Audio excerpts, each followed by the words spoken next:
Magandang araw po, welcome po sa aking channel, Love9 TV. Patalasasan po, meron po ba kayong mga properties na napapabayaan or non-performing assets? Plan nyo ibenta, pero wala kayong oras sa pagbenta nito. Kung ito'y pagkakatiwala nyo po sa amin, tawag lang po kayo sa aking numero, usap po tayo, gawin ko po ng video for free. Yes, libre po, wala po kayong babayaran. Tutulungan pa namin kayong mabenta ang inyong property. Kami na po bala sa marketing, sa boosting or paid ads. Even sa tripping, hindi na po kayo mapapagod sa pag-entertain ng mga buyers. Kami na po bala sa lahat. Tawag lang po kayo. Nandito po tayo ngayon sa Tagaytay kung saan meron po tayong bagong video presentation, isang residential property na may lot area na 300 square meters. Ito po'y titulado, buhay po ang may-ari, kaya wala po kayong maging problema sa documentation o sa transfer ng title. Napakatahimik po ng lugar, sariwang hangin, at malamig po ang klima.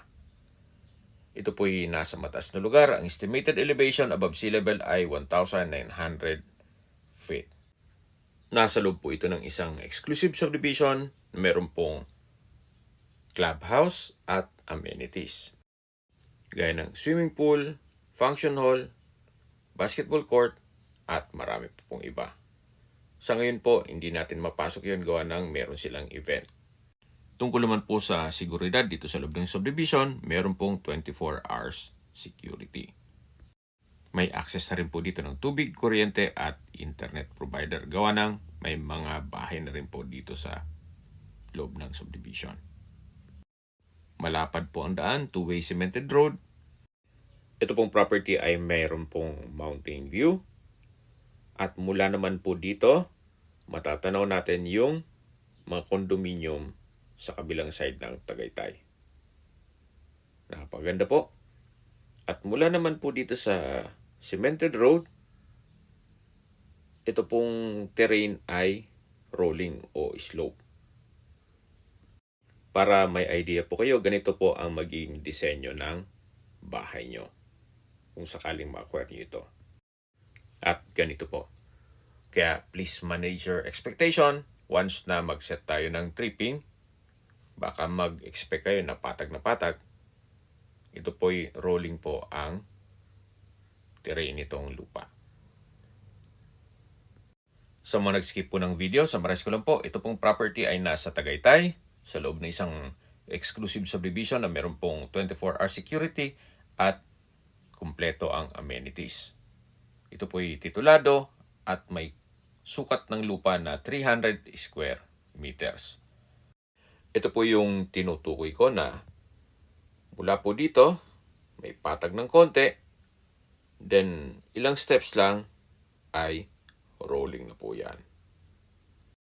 At pag natabasan naman po, matatanaw nyo naman ang mountain view, pati dun sa mataas na lugar ng Tagaytay. Habang pinagmamasin nyo po ito, pag-usapan na natin ang distance, location, at travel time. Mula po sa Picnic Grove, ang distance is 1.9 kilometers at ang travel time is 4 minutes.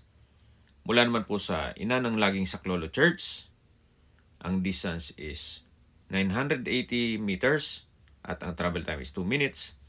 Mula naman po sa Tagaytay Rotonda, ang distance is 7 kilometers at ang travel time is 9 minutes. Sa Tagaytay Rotonda po ay kumpleto na rin gaya ng malls, hotels, restaurants, banks, schools, church at hospital. Yan po yung lagi kong binabagit sa aking video na dapat nyo i-consider sa paghanap ng property, yung meron pong malapit na hospital. Hindi ko naman po sinasabing sakitin kayo. Yan naman po ay for emergency purpose lang naman. Mula naman po sa Calac Silang Interchange, ang distance is 22 kilometers at ang travel time is 20 minutes. Ang Calax po ay connecting South Luzon Expressway, Skyway, all the way to North Luzon Expressway at ibang parte ng Metro Manila. Kaya mapapabilis na po ang biyahe mula Manila papuntang Tagaytay. Mula naman po sa Manila o sa airport, ang distance is 36.2 kilometers at ang travel time is 1 hour and 14 minutes. Okay, sa presyo na po tayo. Binebenta po ito ni owner sa halagang 12,000 pesos per square meter. Kung may mga katanungan po kayo, tawag lang po kayo sa aking numero. Sa mga kababayan naman natin nasa ibang bansa, meron po akong Telegram sa mga iPhone user man, may iMessage, meron din pong Imo, Skype, Viber at WhatsApp. Same number lang po, 0917-316-3399. Sa mga nagtatanong naman po ng aming Facebook, meron po aming Facebook page na Nov9TV at Facebook Real Video. Meron din pong TikTok at Instagram. May ibang YouTube channel po kami, the Nov9TV channel, Nov9TV Listings, Nov9TV On The Spot, Nov9TV Updates, at Nov9TV House Rental. Sana po naibigyan nyo ang video presentation. Paki-like and subscribe na lang po sa aking channel para ma-update din po kayo sa aking future listings. Kung sakali po hanap nyo yung mas malaking sukat ng lupa, meron din po kami ibang listings na pwede nyong pagpilian. Huwag po kayong mag-atubiling tumawag sa amin. Then, let us know your budget para malaman namin kung anong property pwede naming ilog sa inyo. Sa lahat pong viewers, subscriber at nagtiwala po sa amin, salamat po sa suporta. Ingat po kayo lagi at yung pamilya. Maraming salamat po.